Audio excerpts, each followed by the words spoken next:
Hey, how you doing? It's real early in the morning here, which is one of my favorite times of day. It's well before anybody wakes up. Dead still outside. It's nice. Anyways, I go to bed early. I wake up early. I'm an old man. What are you gonna do? Anyways, point being, I thought about it yesterday. I got those in the mail to you. I couldn't overnight it. It was $490 to overnight it. It was $150 to do it 2 days. So like it'll be there day not well. I guess today is today. Uh, so it'll be there tomorrow. I think it'll be there tomorrow. But anyways, when it comes down to that, here's a very good idea. Well, I thought about it yesterday. I didn't work on it yesterday, which is the first time after putting in the mail, first time in a while that I hadn't, and it's good to step back for a minute from time to time. So, um, overall, when it comes down to it, I try to simplify that thing as much as can be simplified in terms of I'm really good at trying to make something easily made because I'm the person who generally makes things. And so I want to make the process of making this as simple as possible. So when it comes to overall, when I step back and I look at it and you think about it, it's really two different things. It's three different things. It's the top, it's the shell, which is the curved part and the sides, and then it's the bottom, the back, and the internals. Those are all like so. The shell obviously comes off, and all the insides come off with it.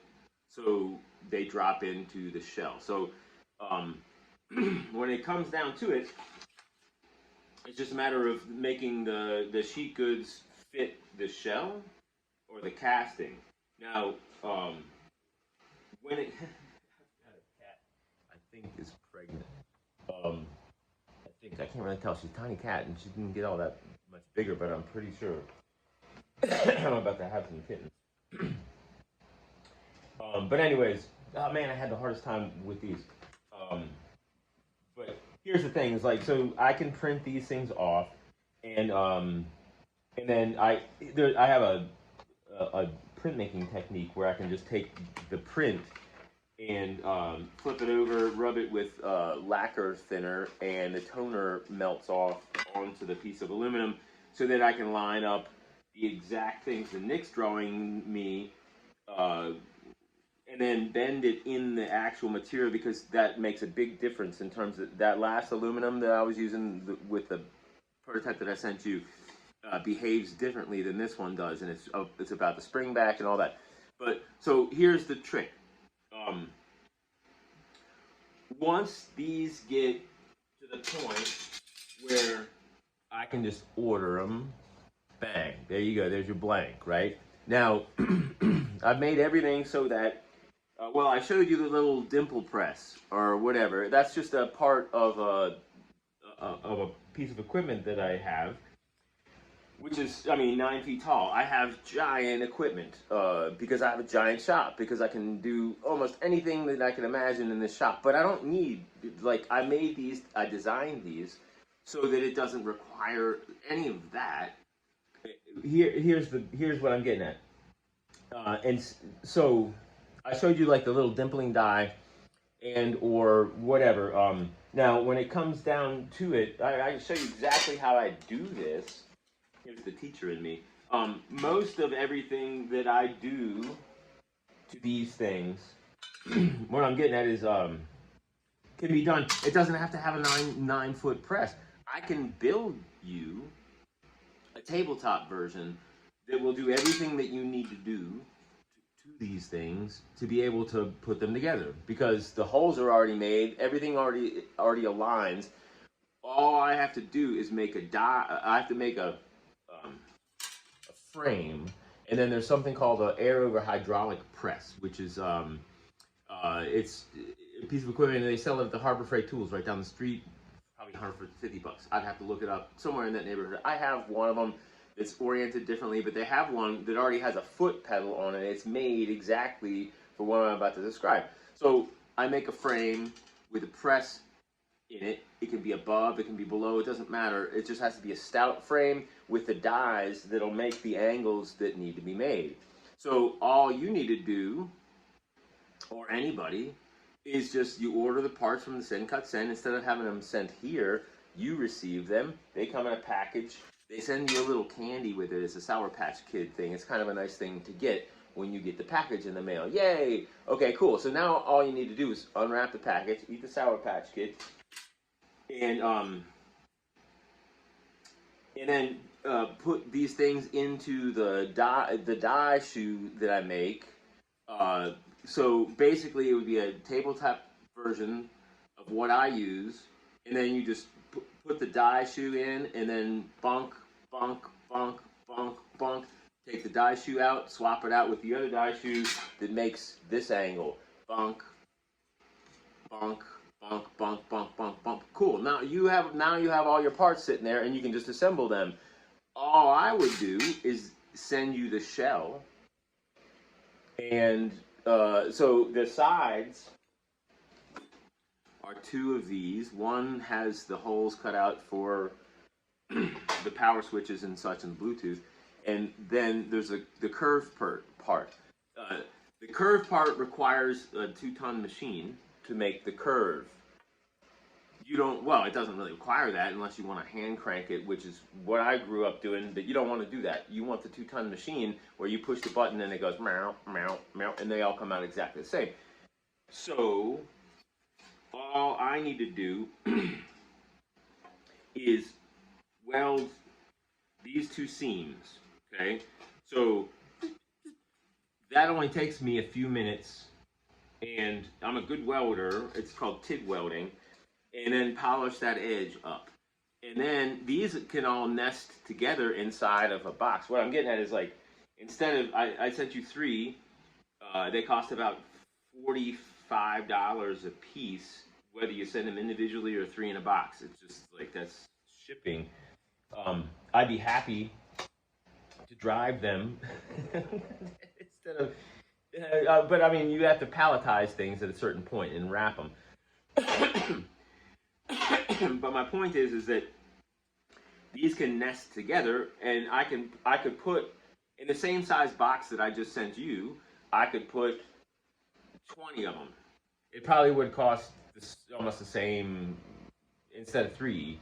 It might weigh a little bit more if I put 20 in a box, because the top part is about 3 pounds, I think. I have to reweigh it, but I think that's what it turned out to be. And then these guys. But my point is like, I can put more in a box if they're unassembled, and then anybody can assemble them. My whole point is to get to the point where it doesn't require me. I understand that's why people laugh at me. It's like, you work yourself out of a job. No, this is my job, and I like this part of my job. Pushing a button, that's not obviously, it's interesting. But my point is just the machine, a tabletop machine that I can build for you could make any number of these in an hour or whatever. I mean, you slip the thing in, push the button, flip it around, push the button. It's really just it's a couple of angles. The bottom part flares out a bit. It's a 90-degree angle in the back, but it's a flare out to get to the sides. Well, you understand because you're taking this thing apart.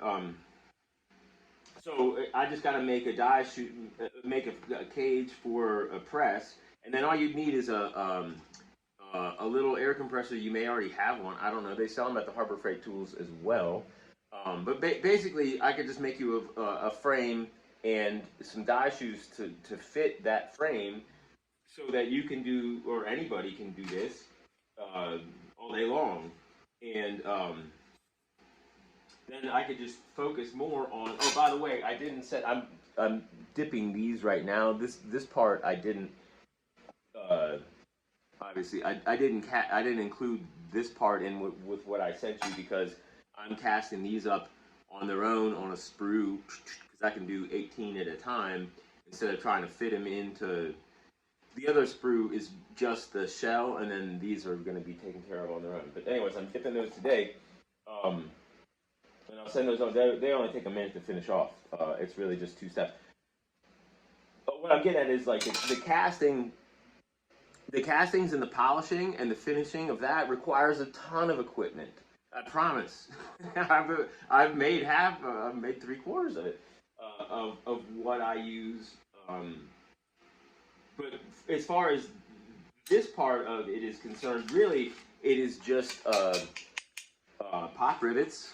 They sell these at the store, but you can get them in bulk.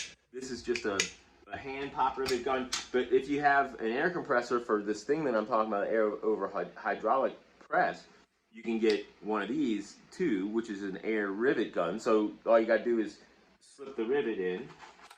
I'll show you how to do all of this. You know, I mean, either one of these things. I mean, this is fine too. You just got to squeeze it really hard, which is, you know, some people have special tools just for strengthening your hand. You don't really need to use them because all you need to do is pop rivets and stuff together. But once those holes line up, you just slide that in there and squeeze, and the pop rivet squeezes itself. Sometimes you have to do it 2 or 3 times until it pops. And since there's nothing in there, the little pin ejects out the back, and you boom, boom, boom. The assembly of these things couldn't be any easier. At least I can't imagine.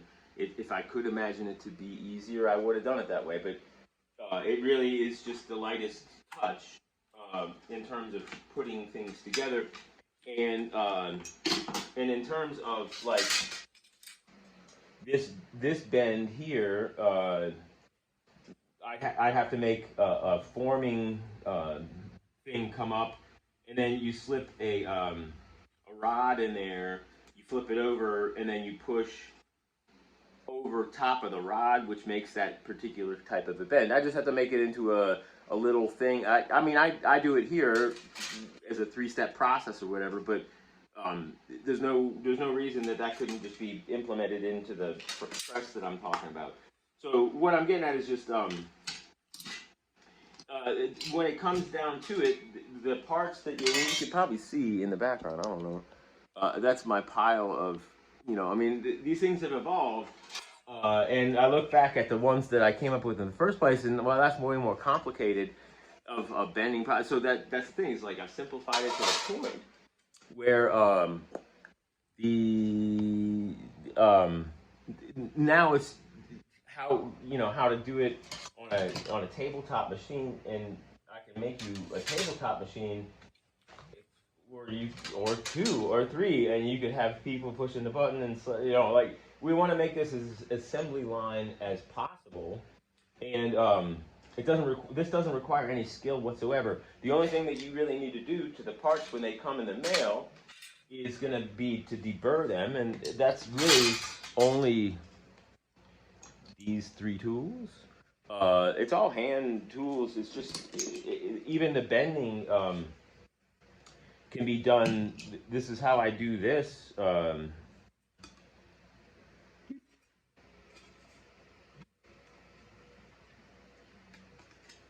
You know, and then I slip a rod in there and I form over the rod. I personally, right now, I do it with this. I just slip the rod in there and put that over both of them, and then bend down with the handle here, and it bends right over that rod that I slipped in there. And I just, you know, like, I can make this into the simplest process that anybody could do. This is just a pair of these are made for glass work more than anything, and they have a slight bevel to them. I would make it so that instead of slipping the rod in there, I would just make it so that I'd make a pair of pliers that had the rod in the grip of the plier, so when you hand grip it, you just squeeze harder and it makes the shape for you. So, like, that could be a die, it could be a hand thing, it can be any sort of tool, and I make tools. So it doesn't have to be me squeezing the trigger. Honestly, it shouldn't be me. Um, just because that's not strategically where you want me to be playing. I'm not a shortstop. Well, I can be, but point is that anybody can do this. It's really just some filing. There's your the holes themselves got to be deburred, and um, I can make any number of deburring tools. This is a specific deburring tool by an Israeli company called Noga. They make excellent products, and it's really just as easy as that. I mean, and you have to do it by hand. There's if you get them to do it, it's not. You still have to do it anyways. I can feel this got deburred by the factory, but you still have to deburr that. There's no way around it. That's gonna cut you. Um, but that's all it really requires is just a bit of hand finishing and deburring. But that can be done by anybody. These tools cost probably $40, $30. I don't know. Um, and then there's like some uh, scrapers and like rubbers. You just smoothen the edges over, and there's, I mean, that doesn't even have an edge to it at all. But you can just rub the sides, and you just have to be careful when you do it so you don't scratch anything up. But that's all there is to it, and anybody can do that part. The trick is just to get to everything to line up properly when you do that. So my point is when I step back is if I just make the tabletop thing and send that to you, then you could just receive the parts and fasten them together and screw them to the lid, which is my goal. And then I just make the lids and send them to you, the lids and the sides, because those two welds have to be made and polished. And then the casting needs to be cast, cut, machined, finished, polished, and then that anti whatever microbial stuff needs to be applied and then cured. And I just got my curing oven back up and running. I hadn't run anything through it in a while, and it also does powder coating too. So that's a way that you can, that like the KitchenAid mixer itself is powder coated. That's why they're bright colors and things like that, which you could do too if you wanted to. The whole top could be. In fact, it would make life a whole lot easier. The reason why people powder coat stuff is then you don't have to finish it. So you can take a casting without having to finish it and polish it. You sandblast it, which that's the first step anyways, and then you hang it and you powder coat it, which is you run electricity through it, and then basically with static electricity you use a powder which then attracts to the surface of it's just like paint, but and then you melt it, and it melts onto the surface of things. Most of the stuff that you buy at the store is powder coated and not painted, because paint has a lot of solvents in it, and then you wind up breathing them and whatever. So powder coating is much more efficient and whatever. But the nice thing about powder coating is that when it melts on the surface of a thing, it's a thickness, and so that fills in any scratches or irregularities in a casting. And this is how your KitchenAid mixer is made: is that it's powder coated. Once the castings get made, they get powder coated, and that's why they're purple or red or yellow or whatever it is. But it's also a convenient way to not have to hand polish the castings. They just get hung, powder coated, and processed. So and they look great, which is also an option too. Instead of a mirror polish finish, you could have a color if you wanted, which would speed up the finishing process. But like I said, once I have the polishing machine and up and running and all that kind of stuff, I'm trying to make that process as quick as possible and as efficient as possible as well. But what I'm getting at is just that it's really three different things. It's the lid, the sides, and the internal parts. Those, because of what I was showing you, the wiring has to be applied and then the things fit together and then riveted in position. It makes putting them together a whole lot easier. So, but then they just get riveted together and then dropped, screwed to the lid and then dropped into place. So really, all you need is the lid, and then the internal components and this and whatever come in the mail. You finish those off, bump, bump, bump, and then just rivet them together and put the screws in. Trying to make it as easy as possible so that you don't need a shop or anything like that for that. All you need is a tabletop and or as simple as could be to speed up the process. So there you go.